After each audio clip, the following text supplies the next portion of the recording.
За Улаанбаатарчуудаа энэ өдрийн мэндийг хүргэе.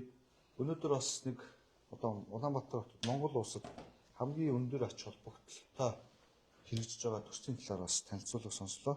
Тэгээ нийслэл хотоос бас дэмжиж ажиллая гэх. Тэгэхээр энэ ямар төсөл вэ гэхээр байгалийн шинжлэх ухааны үндэсний музей гэдэг. Манай захирал нөгөө тэр юун дээрээ тавьж байгаа. Байгалийн шинжлэх ухааны түүхийн музей гэдэг одоо байгалийн түүхийн музей маань 100 жилийн 2024 онд болоод тэгээд өргөтгөлөөр энэ их тэнгэрийн аманд та нөгөө дараагийн слайдыг гаргаж байгаа. Их тэнгэрийн аман дээр ингээд ийм төсөл хэрэгжүүлж байгаа байна. За энэ төслийн бас нэг гоё онцлог юм. Би нэг юу гэж ярьчих. Манай захирал тэгээд илэрхийлээ. Дараагийн хуудсыг гаргаж. Дахиад дараагийнх. За нөгөө нэг доктор нь дахиад дараагийнх нь. За 3 блок ийм барилгатай байгалийн шинжлэх ухааны үндэсний музей гэдэг. Яг Монгол улсад одоо сүүлийн залуучууд хүүхдүүдэд хамгийн хэрэгтэй юм бол байгалийн ухаан. Байгалийн ухаан, байгаль дэлхий, геологи, геотехникийн мэрэгжил, инженерийн мэрэгжлийг мэдэж хүүхдүүд залуучууд маань ингэж сурч сонирхож явах хэрэгтэй. Барууны улсуудад хөгжилтэй орнуудад ерөөсөө энэ байгалийн шинжлэх ухааны музей, орчлон ертөнцийн яаж үүссэн, сансар дэлхий, газар ертөнц, инженерийн байгууламж, энэ байгалийн ухаан гэдэг чинь ямар ухаан вэ? Одоо бол нийгмийн ухаан, байгалийн ухаан гэдэг. Монгол улсад бол одоо энэ их сургууль дээр дутагдаад байгаа хамгийн том юм бол байгалийн ухааны хичээлүүд. Тэгэхээр яг тэрийг ингээд хүүхэд байхаас нь сонирхолтой болгох, гэр бүлээр очиж үзэх энэ музей бол олон улстай ингээд нэг музей хальт тоглоомын чиглэлтэй ингээд тэр сонирхолтой ингээд engagement үүдэг. Тэгээд манай байгалийн музей хамт олон маань бол энэ төслийг хэрэгжүүлээд одоо ингээд гүйцэтгэлээ бол явж байгаа маань 2026 онд Монгол улсад COP17 арга хэмжээ зохион байгуулахад эхний хэсгийг бол ашиглалтанд оруулахаар ингээд төлөвлөсөн.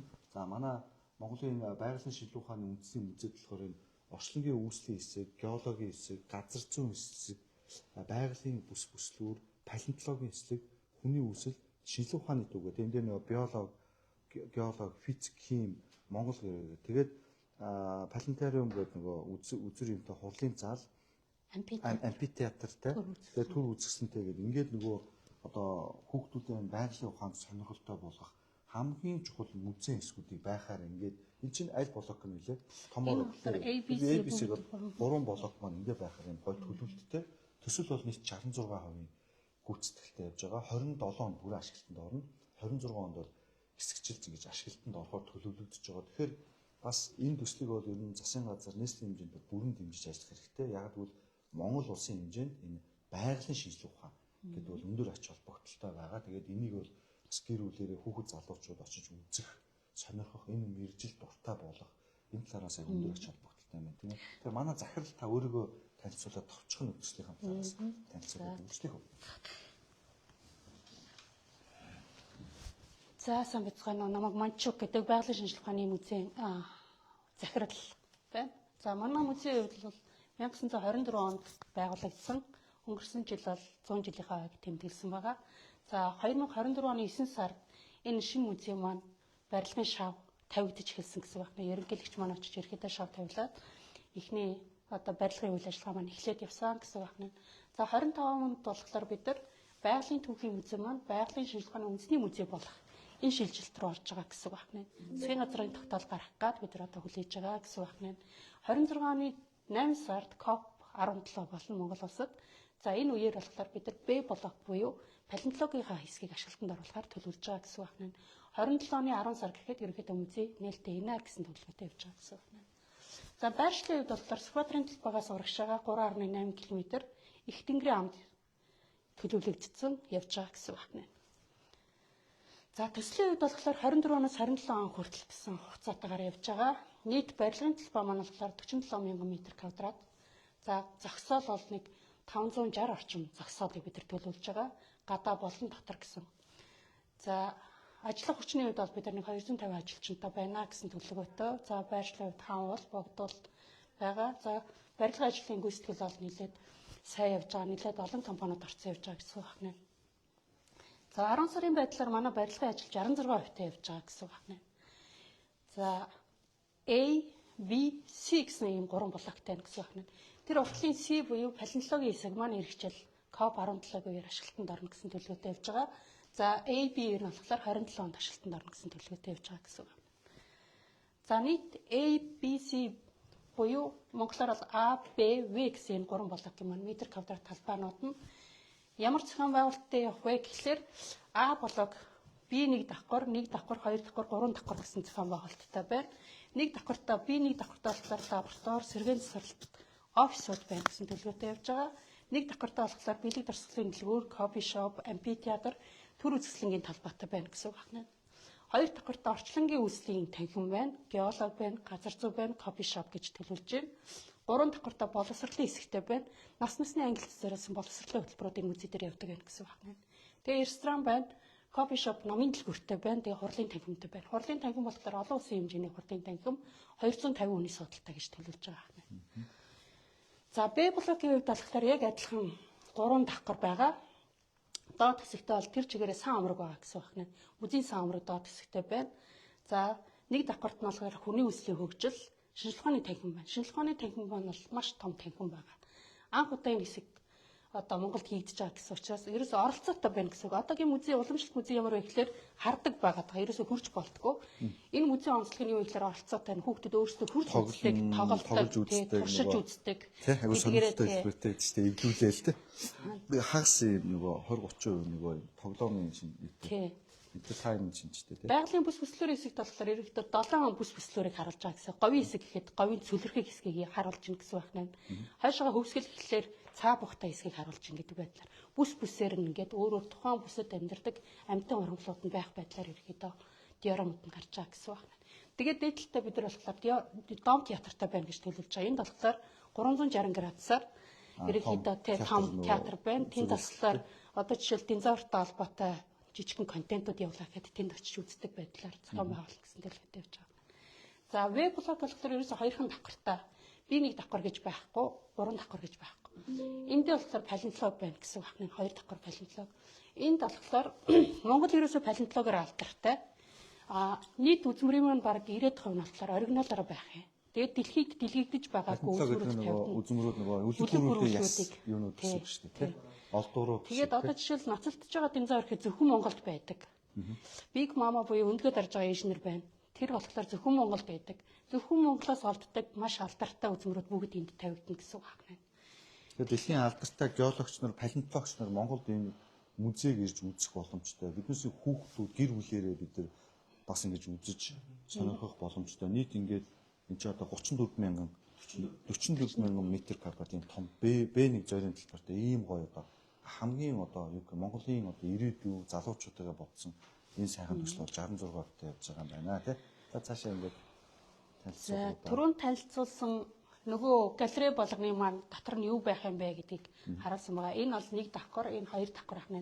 1 давхраараа ороод бүртгүүлээд 2 давхрынхаа гараад эхний танхимд орно гэсэн үг байна. Ерөнхийдөө урсгал 1 2 3 4 гэж дараалал явж байгаас. Эхний хэсэг нь болохоор орчлонгийн үүсэл байна гэсэн үг байна. Дэлхий яаж үсэ, их тесрэлтийн онол яаж явагдсан, Монголоос хэн анх сансарт ниссэн гэдэг талаар ерөнхийдөө онцлог теори тий. Тесрэлт чинь Big Bang гэдэг тий. Ингээд тэр хэсгүүд маань ерөнхийдөө онцлог байдлаар явах юм. Тэгээ энд болохоор бид нэг орчин үеийн технологи дижитал тоног төхөөрөмжүүдийг ерөнхийдөө нэлээд ашиглана гэсэн интерактив байлгах. Нөгөө VR талаар бүгдийн artificial юугаар тэгээ орчин үеийн л ерөөсөө хүүхдүүдийн ашигладаг бүх юмнуудыг хэл ашиглаад тэгээ оролцоотой байхаар гарах хэсэг дээр нь өөрийгөө нэг тестлээд харчдаг байдлаар тэрхүү байдлаар зохион байгуулахаар төлөвлөж байгаа. Хоёр дахь галерей нь болохоор геолог байх юм. Энд болохоор Монгол орны ашиг толмолттой холбоотой хэсгүүд бас орж ирнэ гэсэн үг байна. За гурав дахь нь болохоор газар зүй байх юм. Монгол орны газар зүй та холбоотой онцлог бүх шинжүүдийг харуулсан байдлаар ерөнхийдөө явагдана. Дээр нь геологийн хэсэг дээр болохоор дэлхий дээр одоо плит тектоник энэ их газар зүйн бүгд хөдөлж байгаа шүү дээ. Тэр онолуудыг бүгдийг тайлбарласан байдлаар явна гэсэн үг байна.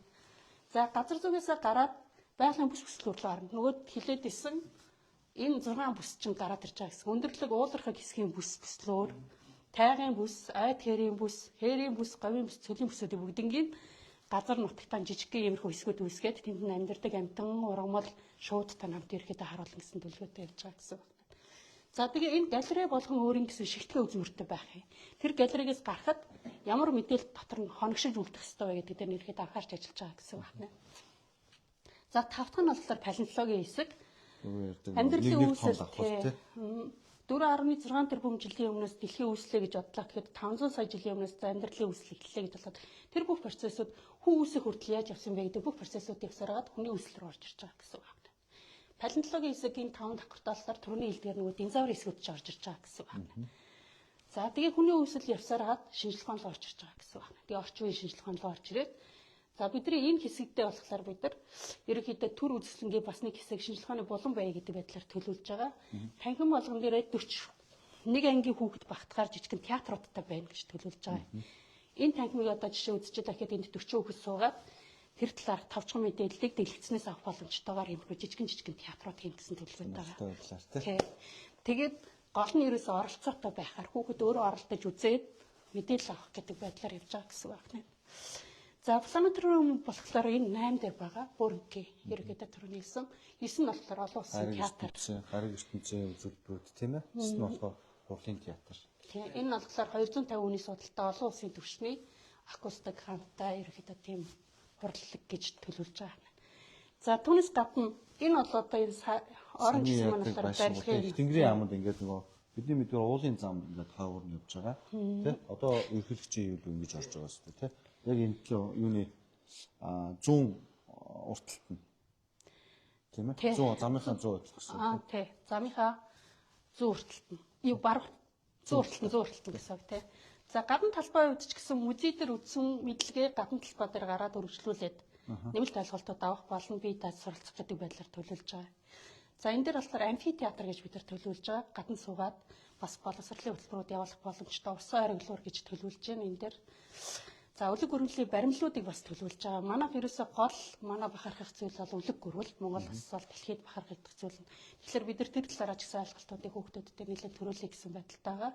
За тэгээ энэ дээр ширээ сандлууд байна. Хүүхдүүд гадаа суугаад боловсролын хөтөлбөрөд хэрэгжүүлэх боломжтой байна гэсэн төлөвлөгөөт. Энэ болохоор ерөнхийдөө паблик цэцэрлэг байна гэж төлөвлөж байгаа. Тэгээд ер нь бол музей хаагдсан бас иргэд маань очоод цэцэрлэг төрүүлэнгээрээ зугаалаад ингэж үзэж боддог. Нээлттэй юм бас цэцэрлэг төрүүлээ. Тэгээ хиймэл нуур төлөвлөж байгаа шуу ажиглах хэсэгтэй байхаар яг байгалыг мэдрүүлэх байдлаар ерөнхийдөө төлөвлөж байгаа. Өчигдөр бид нар Японтой онлайн уулзалт хийсэн. Тэн дээр юу хийсэн бэ гэхээр Японы эзэн хааны цэцэрлэг, Англи эзэн хааны цэцэрлэгийг цэцэрлэгжүүлдэг Япон мэрэгчлэнтэй онлайн уулзалт хийгээд манай энэ гадна цэцэрлэгчлэлтэн дээр зөвлөгөө өгье гэж ярьсан байгаа. Тэгэхээр тэр олон улсад хүлээн зөвшөөрөгдсөн тийм зөвлөгөөд хүртэл өөрсдөө сайн дураараа ажиллая гэдэг саналуд бас ирж байгаа гэсэн байна. Нийсийн зүгээс яг бид нар хойшоо явж байгаа Навтусны буудлыг хоёр талаар нь Навтус зогсож энэ Sky Resort явж байгаа хүмүүс одоо замдаа автобусны чиглэлүүд үүсэх боломжтой. Дээрээс нь Улаанбаатарын төвөөс зарим тусгай замын автобусыг нээгээд энэ автобус энэ машин зогсоод дээр эргээд автобус гарч болох боломжтой байдлаар шийдэж өгөх шаардлагатай байна. Энэ дээр бол нийслэл дэмжиж ажиллана. Дээрээс нь яг одоо ингээд ярьж байгаа зүйл бол гадна нойлын асуудал төлөвлөлт. Энэ асуудлыг бол бид нар яриа дүүргүүд бол нийслэлийн хэмжээнд ярих гэж бас төлөвлөж байна. Хойшлууд юу гал вэ? Хойшлууд ерөөдөө одоо тэ хэрэгцээ шаардлага. Бүр урьдчилан барилгын гүйцэтгэлийн хаана болж байгаа. Одоо энэ яг нөгөө юун дээр явж байгаа юм бэ? Бүр урьдчилан та. Одоо ингээд барилгын явц ингээд өшөө илүү явцсан. Нийт барилгын одоо барилга өсөлтөд явж бол 66. 2009 жилийн КОП болоход хамгийн урт C болоод ашиглалтанд ороод КОП ороод ашиглаад үзүүрүүдийг үзүүлнэ. 27 онд уртын болоогүй буюу 27 онд бид нэр иж бүрэн байгалийн шинжилгээ ухааны музейтэй болохоор ингээд манай одоо байгалийн музей хамт олон зөвлөлтүүд маань ажиллаж байгаа маа. Тэгээд манай соёлын яамны хэрэгжүүлж байгаа нэг сайн төслүүд бас иргэд маань бас зарим юмд соёлын яамаа буруутгаад байдаг. Гэхдээ энэ байгалийн шинжилгээ ухааны музей гэдэг бол ирээдүйн хойч үедээ энэ шинжилгээ ухаан, инженерүүд, байгалийн ухааны мэргэжилтэнд бэлдэх тэгээд нийгэм өөрөө зөв эдийн засагтай, зөв мэргэжилтийн хүмүүс бол хамгийн өндөр ач холбогдолтой. Тэгээд хүүхдүүдтэй гэр бүлээр ингэж музей үзчихэж энэ сэтгэл үлдээж хүүхдүүд бас зөв мэргэжлээ сонгодог юм олон улсын жишг тавталтай. Тэгээд энийг манай энэ хамт олон маань бас хийж байна. Манай даргын хэм билээ. Соронзон бол үзүүлэг үзэсгэлэнгийн хэлтсийн дарга. Үзэсгэлэнгийн хэлтсийн дарга. Энэ сайхан ажлыг бас хийж байгаа хамт олноос дэмжиж ажиллая гэх мэдээ болгочтой хувьраас нийслэлийн зүгээс боломжит бүх хуваараа одоо энэ төслийг л 2 гар 2 хөлөө өргөд дэмжиж гэдэг нийслэлээс байр суурьтай. Яг л энэ өөрөө Монгол улсын ирээдүйн хойч үеэ зөв зөвлөлд одоо бэлтгэх залуучууд маань цагаа зөв өргөх. Дээрээс нь олон улсын палеонтолог болон одоо түүх судлаагчид бас Монголд ирж судалгаа энэ музейг үзэх юм аялал жуулчдын өндөр ач холбогдолтой юм. Төсөл байна гэж хэлж байна. За За ингээд бас баярлалаа.